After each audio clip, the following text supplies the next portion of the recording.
In the article that I just read about platinum has me flabbergasted. But it's not just about what they said in making a case for this metal that has me perplexed. It's about what they also said about gold as well. We'll talk about that and so much more as we explore.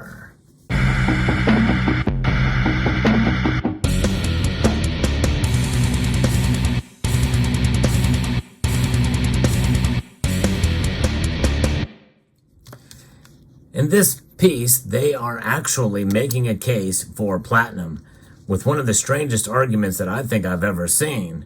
And most of you know that I am a platinum bull. I've been covering platinum on this channel for many, many years, and I like to look and find information about the metal because I find it intriguing and interesting, and I do think it has room to move to the upside. But nonetheless, the piece that I just found here on Forbes I think is quite interesting indeed. It's entitled "Platinum is the New Gold." In reality, they spend very little time talking about platinum and really only make one argument for it with one sentence. But we're going to go through it because it also talks about gold here too, and I think it's quite interesting to say the least. It's putting it diplomatically, as I don't know that the author here really understands either platinum or gold. So platinum is a new gold on this piece. It says gold is not just a commodity, it's an idea. And that's an interesting description for gold. I think it's much more than an idea. He says it's an idea that goes back to the beginning of history when our ancestors found a weird yellow malleable stone in the bottom of their rivers and were able to collect it and make shiny baubles with it. That's interesting. There were reasonable amounts of it up until a few years BC. I think it means before Christ. But as quickly as it was extracted, it lended to be lost back into the ground. The constant discovery of treasure attests to how much was lost in those early years when it can still be acquired at cost with little premium to the gold content where you'd want to just pick up a Celtic stater or two. Today, gold keeps its audience enthralled, and many hanker for and believe in it inevitably that gold will regain the throne of money and that paper money will be replaced with gold, as gold is, in their minds, the only money. There's only one reason countries hoard gold, and that is not because they really believe it is money. It is because, like a tank, it is one of the few currencies in war. Well, that sentence is, what he said up here was kind of awkward, but it made sense. But here he's saying that they don't believe it's money, but yet they say that it is one of the few currencies in war. So if it's a currency and money, well, those two terms really can be interchangeable. In spite of maybe what some have heard in this community, they really can. But that's an argument for another video that I've made in the past. But the article goes on. It is because, like a tank, it is one of the few currencies in war. In short, gold is for war. Well, gold is much more than just for war. I mean, people have warred over gold, but gold is the best commodity for trade in war because of its density. Well, I don't think its density is what really makes it. It's nice that it's dense, but and it's a heavy metal, but that's not why they trade it for war. Nonetheless, it's just that, a commodity. Well, it's more than just a commodity. Even the author said above that it was currency of war, while stating in a sentence before that it was not money.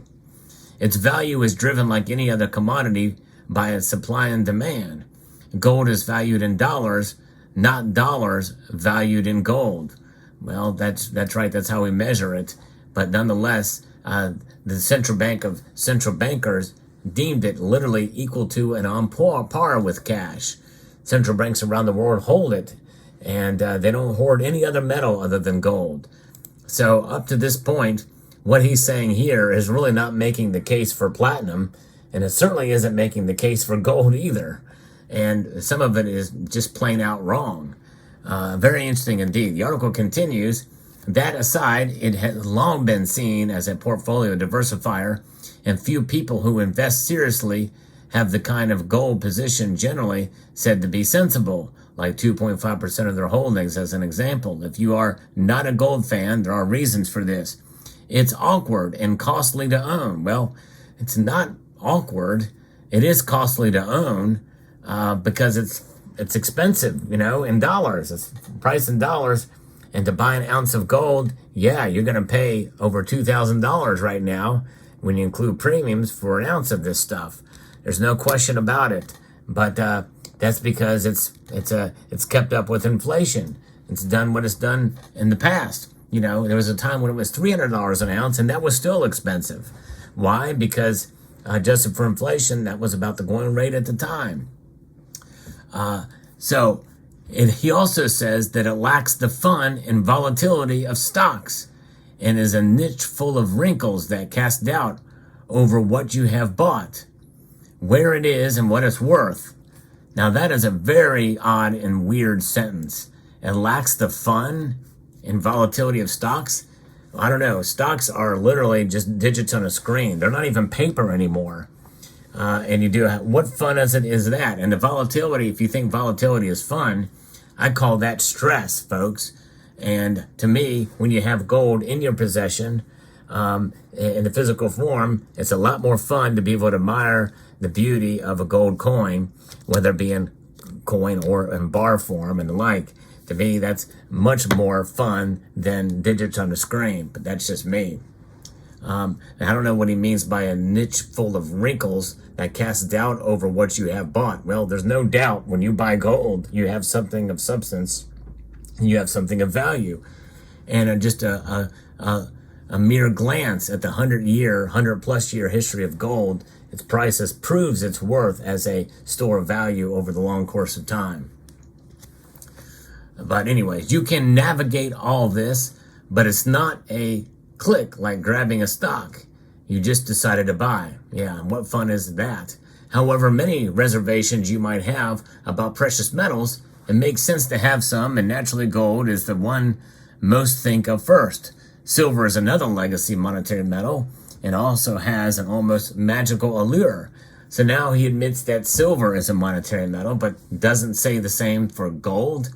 Interesting. Anyways, it has a volatile little brother of gold and is often more pop than gold when precious metals are in vogue.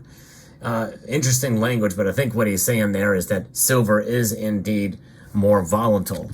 And so therefore it may be a little bit more fun. I don't know about you, but whenever I buy a silver coin, I'm not of the mindset that I want it to go down in value. I want it to go up in price, rather. Price is different than value. Nonetheless, the article continues, yet to the author, there is a standout in the precious metal space. It is one of those investment calls when all you must decide is, have you lost the plot, or is there a very big investment opportunity to be grabbed? Well, so far, he's not grabbing the attention of the reader, because we're still trying to make sense of what he's been saying so far. So classically, you think of the precious metals as gold, silver, and platinum. There's where the platinum comes into play. In a normal year, there is 3,000 tons of gold mined, and you can get an ounce for about $1,950 as of the writing of this article. That's a spot price. And you pay a fat premium if you want to hold a 10-ounce coin in your hand. Now, I don't know how many people can even find a 10-ounce coin out there to buy, but it's very strange that he immediately goes to a 10-ounce coin in your hand. You really can't buy a 10-ounce coin unless it's a really highly collectible piece where you can pay massive premiums. But that's his argument, but going from $1,950 to holding a 10-ounce coin in your hand. Very odd, very strange language in comparison. So let's look at platinum, he continues. It is $940 for a 10-ounce coin.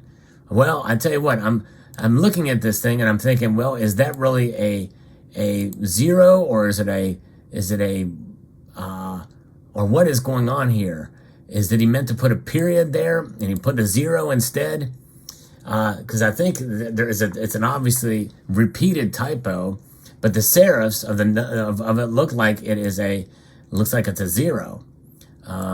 And so it's very, very strange. In fact, I'm doing something right now on the screen to see what pops up when I do a search for the character. It's an O. Let's see here. I don't know what's going. I don't know what that is short of. What, I guess okay. So it is a one of, and I don't know if it meant to be part of the article or what happened there with the typo, but it's a very strange thing. It looks like a 0 or it looks like an O. But even if it says 1 ounce, one of ounce coin is a very strangely written piece. But nonetheless, platinum though, as of the recording of this video, as opposed to the publishing of that article, it's trading at $930 an ounce. It is down $8. But nonetheless, that by the time you see this video, it could be more than that. And there's only 190 tons mined a year, and perhaps only 5% the amount of platinum already extracted when compared to the 170,000 tons of gold spread around the necks, fingers, teeth, circuit boards, and vaults of the world. In other words, there's a lot less platinum than there is gold out there. And that's obviously a cogent argument. We know, we've documented this for sure, but that does not necessarily mean that it should be priced higher. Anyone who believes that precious metals are the currency of the future, or that they will become the backing for the global monetary system, should immediately see that platinum is the wrong price. Well, that's a very strange comparison and argument to make. It doesn't make logical sense, because just because platinum's price is lower than gold does not mean that it should be the currency of the future.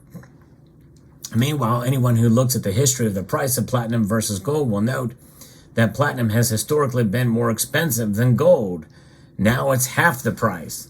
And that's true. In history before 2015, it's been more expensive, but not double the price. But nonetheless, he's right there. The reason for this, now this is where it gets wonky. This is where his logic completely falls apart, and his argument for platinum falls apart. Keep in mind, I'm a platinum bull here.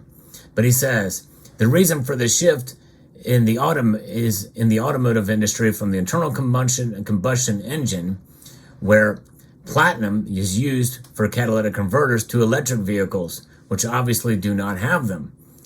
So he's saying that it's because electric vehicles and the onset of them is why platinum's price has fallen to over half the price of gold. But the thing is the platinum's price has been lower than gold for much longer than just the advent of electric vehicles.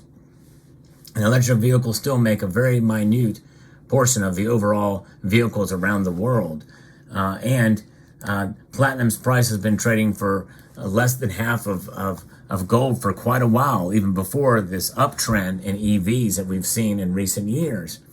And there has been an uptrend, but it's not been so much that it has affected the price of platinum. And he's completely missing the actual reason why platinum's price is lower. I'll get to that in a moment. The thing to focus on is the tiny size of the platinum footprint as a precious metal. In 2019, the platinum market was just shy of $7 billion, and a tiny sum in the world that we now talks in trillions.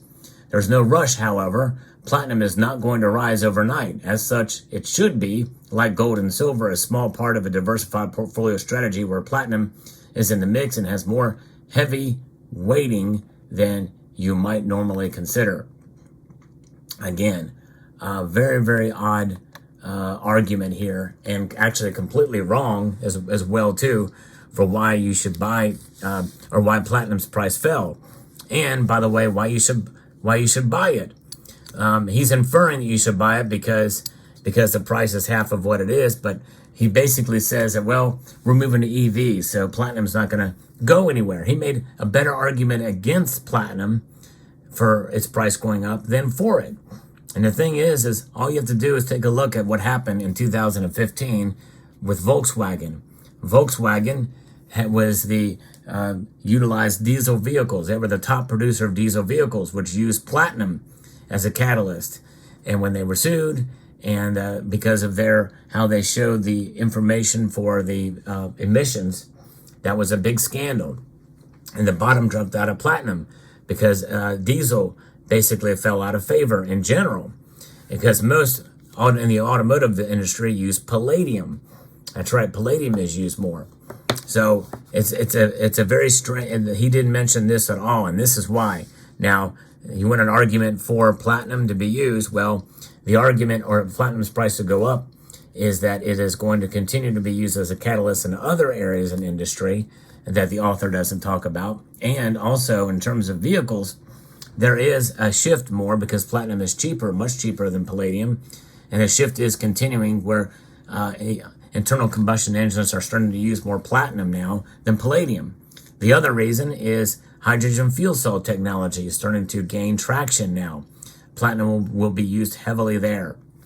So a very strange argument for platinum, a very strange article on Forbes, and if I don't know, it's very interesting how people author some of these things, but nonetheless, I am a platinum bull, but again, I think you got to find a cogent argument to make if you're going to make a case such as that.